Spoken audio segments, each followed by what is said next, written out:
Shalom, selamat malam Bapak Ibu, saudara-saudara yang dikasihi Tuhan Yesus Kristus. Puji syukur kepada Tuhan kita boleh bertemu kembali di malam hari ini untuk merenungkan firman-Nya. Kiranya malam ini membawa sukacita, damai sejahtera, dan semangat baru bagi kita semua. Sebelum kita mendengarkan renungan firman Tuhan, mari kita mengawali dengan doa. Bapa yang Maha Kudus, Allah yang hidup dan penuh kasih, kami mengucap syukur atas anugerah-Mu yang baru setiap pagi. Terima kasih untuk kehidupan, kekuatan, dan kesempatan yang Engkau berikan kepada kami untuk menjalani hari ini. Saat ini Tuhan, kami datang ke hadirat-Mu dengan hati yang rindu untuk mendengarkan firman-Mu. Kami mohon agar Engkau menguduskan hati dan pikiran kami, membuka pengertian kami, dan memberikan hikmat supaya setiap firman yang kami dengar dapat berakar dalam hidup kami dan menghasilkan buah yang memuliakan nama-Mu. Bimbing kami ya Roh Kudus, agar sepanjang hari ini kami berjalan dalam terang firman-Mu, menjadi saksi kasih-Mu, dan hidup sesuai dengan kehendak-Mu. Kami serahkan waktu renungan ini ke dalam tangan-Mu ya Tuhan. Dalam nama Tuhan Yesus Kristus kami berdoa. Amin.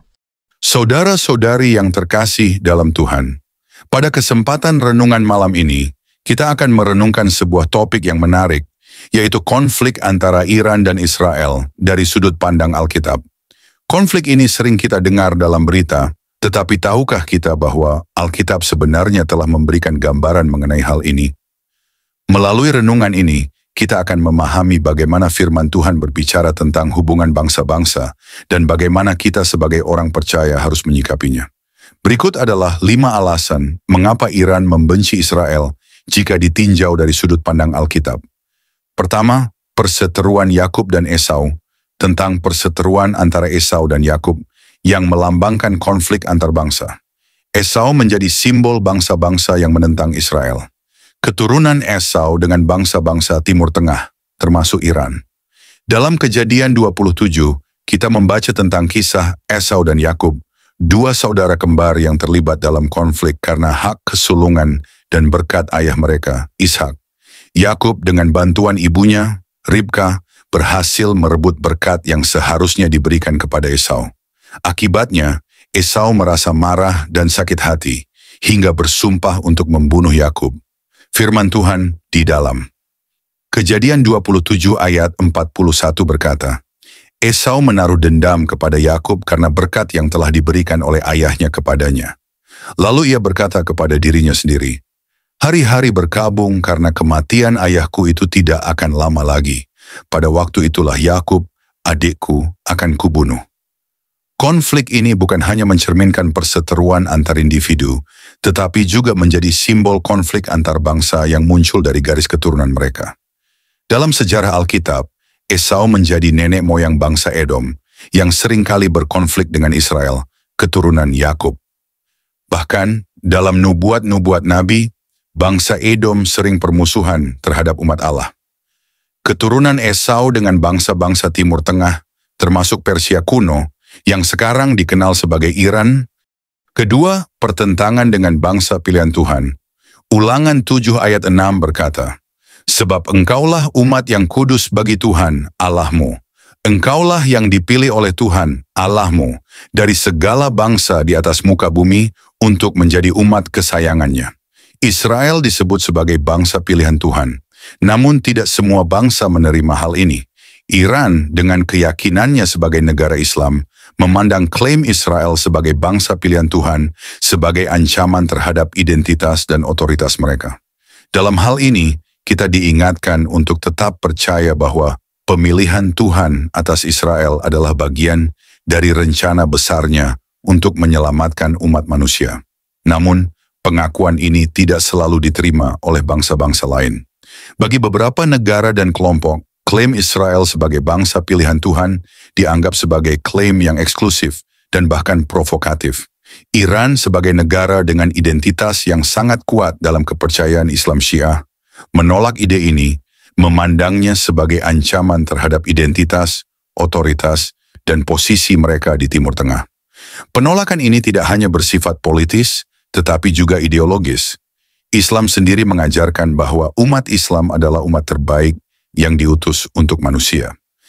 Dengan pemahaman ini, Iran melihat klaim Israel sebagai bangsa pilihan Tuhan, sebagai sesuatu yang menantang keyakinan mereka, terutama dalam konflik terkait tanah suci dan legitimasi Israel sebagai negara.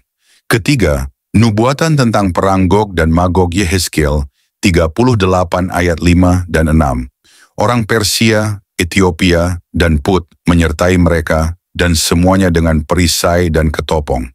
Orang Gomer dengan seluruh bala tentaranya, Betogarma dari utara sekali dengan seluruh bala tentaranya, banyak bangsa menyertai engkau. Persia, Iran, sebagai salah satu bangsa yang akan berperang melawan Israel di akhir zaman. Ini menunjukkan bahwa kebencian terhadap Israel bukan hanya fenomena modern, tetapi bagian dari nubuatan firman Tuhan. Namun bagian ini juga mengingatkan kita bahwa Tuhan adalah pemenang akhir atas segala konflik. Keempat, penolakan atas Yerusalem sebagai pusat kudus. Yerusalem dianggap sebagai kota suci dalam Alkitab dan menjadi simbol otoritas Allah atas umatnya. Namun dalam pandangan Islam, Yerusalem juga dianggap sebagai kota suci.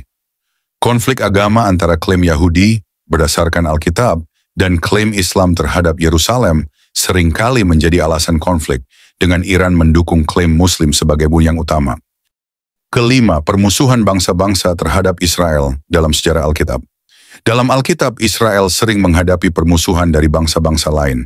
Sebagai bangsa yang dipilih Tuhan, Israel menjadi pusat rencana Allah di dunia, tetapi sekaligus menjadi sasaran kebencian dari banyak pihak.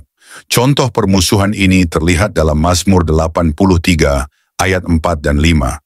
Terulis demikian, mereka mengadakan permufakatan licik melawan umatmu, dan mereka berunding untuk melawan orang-orang yang kau lindungi.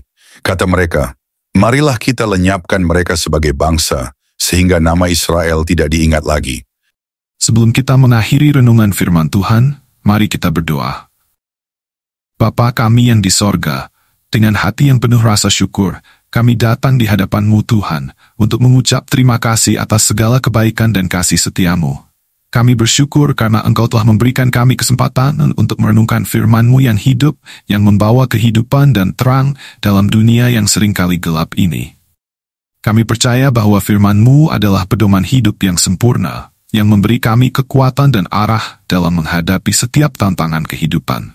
Ya Tuhan, kami bersyukur karena setiap renungan yang kami lakukan bukanlah kebetulan, tetapi merupakan bagian dari rancangan-Mu yang indah dalam kehidupan kami. Melalui firman-Mu, Engkau terus berbicara kepada kami, mengingatkan kami akan kasih-Mu yang besar, dan menuntun kami untuk hidup lebih serupa dengan Kristus. Kami memohon ya Tuhan, agar firman-Mu ini tidak hanya menjadi pengetahuan dalam pikiran kami, tetapi benar-benar tertanam dalam hati kami. Biarlah firman-Mu mempengaruhi setiap aspek hidup kami.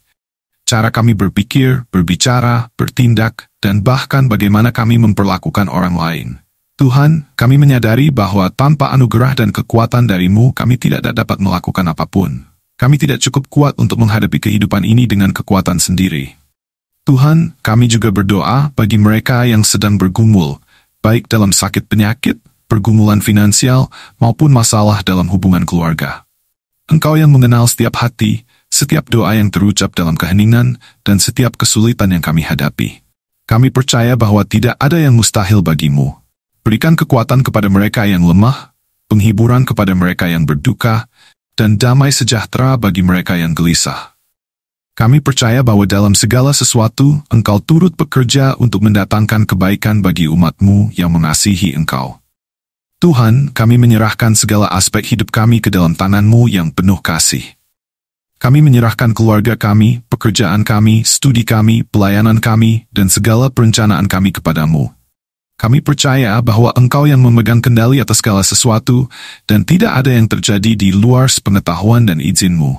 Berikan kami kebijaksanaan untuk membuat keputusan yang tepat, keberanian untuk mengambil langkah yang benar, dan kesabaran untuk menunggu waktu-Mu yang sempurna. Akhirnya, Tuhan, kami menyerahkan hidup kami sepenuhnya ke dalam tangan-Mu. Kami mohon agar Engkau terus memperbaharui semangat kami, menguatkan kami, dan memberi kami damai sejahtera yang hanya dapat kami temui di dalam Engkau. Kami percaya bahwa tidak ada yang dapat memisahkan kami dari kasih-Mu, dan bersama-Mu kami lebih dari pemenang. Kami berdoa semuanya ini dalam nama Tuhan Yesus Kristus, Tuhan dan Juru Selamat kami, yang hidup dan berkuasa sampai selamanya. Amin.